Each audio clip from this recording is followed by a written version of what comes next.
And what I mean by really, you can't still be crashing on the sim. You got to treat it like real life.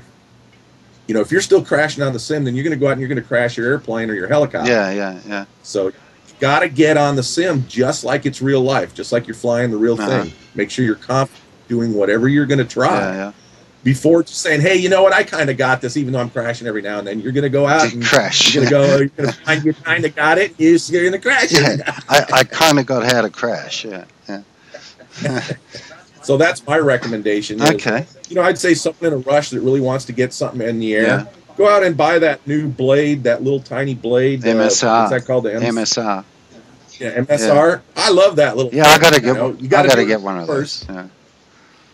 Well, you got to do it. You got to do it indoors. I have to say that it won't fly even in a fart. Yeah. But yeah, of course. That's breeze and it becomes uncontrollable. But great for learning to hover. Yeah. Great for learning your nose. Have you seen that? Have you seen the new one they brought out? That it's sort of it's not a 400, but it's getting up to that size. What do they call it?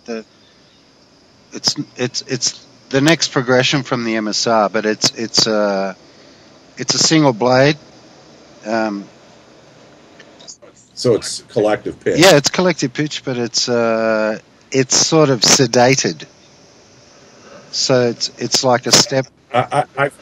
I've heard about it, and I've also seen on the Heli Freak forum where some guys are having trouble with it going from fixed pitch to it because I guess it's still too sensitive. I have not flown one myself. Okay. So. Yeah.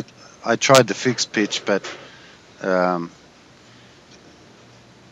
was a small fixed pitch, but it didn't work too well for me. But the collective, as a couple of people told me, you can't learn to fly unless you use a collective pitch.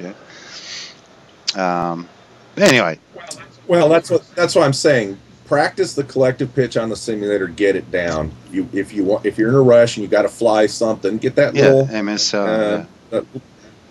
And you know, you can have some fun with that. It's almost indestructible. Yeah. It's pretty. It's quite amazing how much damage it can take. Yeah.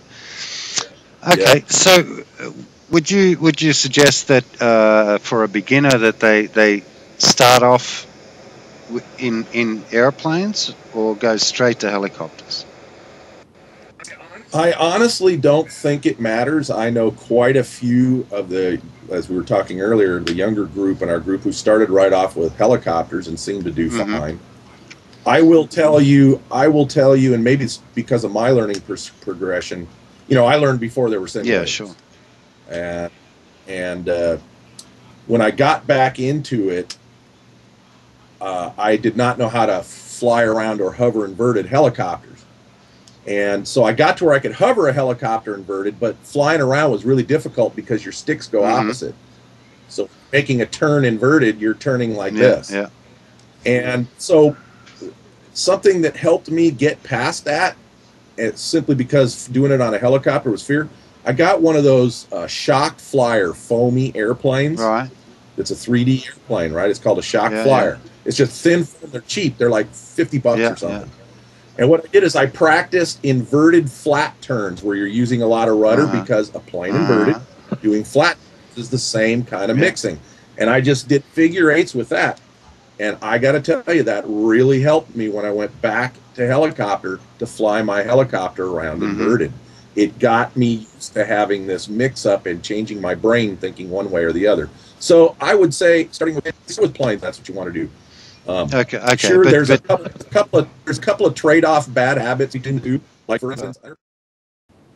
Well, so anyway, so I think you can get some bad habits flying one and then going to the other, or the other way. One is a lot of airplane guys I see, unless they're flying 3D, rarely fly an airplane with rudder. It's always the right stick. That can be a bad habit when you go to helis and you're forced to fly the stick and you're not thinking about it. So, you know, there's some things that can hinder you, but I would say start with it whichever one you like. I don't think there really is that big a deal one way. Yeah, and I guess these days with the simulators, if you start off with a simulator with helicopters, then you're flying a helicopter in the simulator, so it would be a learning curve. Yeah. Yep. Okay. And what do you think about? You think for a beginner it's better to build their own helicopter and set it all up, or do you think it's better to buy a ready-to-fly type? Well, if you're going to go do the simulator and buy a fixed pitch, I'd say just buy the fixed pitch ready to go. Matter of fact, I'm not too sure there are any fixed pitch real kits out there anymore. I don't know of any. But when you get into a CP heli, I think you should build it, because there's a lot more to learn and comprehend and understand. And what you usually see is someone who buys someone else's ready to fly, or maybe one that is ready to fly. Either it's set up terribly, it's going to make it hard to learn, and if you I've experienced that. And if you crash it, you're not going to know how to fix it and what everything is. So I highly recommend when you go to a collective pitch, just biting the bullet, learning all of the things that you need to learn about pitch curves and things like that, and understand the mechanics of the head and how to get it all set up. Because otherwise, I think it can hinder you if you don't understand and there's something wrong with the helicopter. It could actually. I've seen people quit the hobby because they just, got fed up and gave up. Yeah. So and of course, the best place to learn all those skills is at helifreak.com with some of Finless Bob's excellent tutorials. Yeah. Well, tell us about HeliFreak. I think they help people. But another thing that I always recommend, regardless of the videos, I mean, I've helped a lot of people who are in areas where no one flies helis and there's no one to help. But if you have a group of people flying around you, one of the best things you can do, go introduce yourself, get to know them, see what's going on, see what they're flying, and because there's nothing like live help when you really need it. Yeah, I mean, but for some kids and some people, that's difficult. As in my own case, I'm in a foreign country, and there are a few flying clubs around, but not many of them speak my language, so it's kind of difficult to walk up to them and introduce yourself. So I've tended to concentrate on your tutorials and others on the web, and it's given me enough knowledge to at least get to a hobber. I mean, that's starting point one, I guess. And I've had some planes, and I can fly around a circuit and so forth. But the helicopters are a little bit more. You really have to concentrate when you're flying a heli.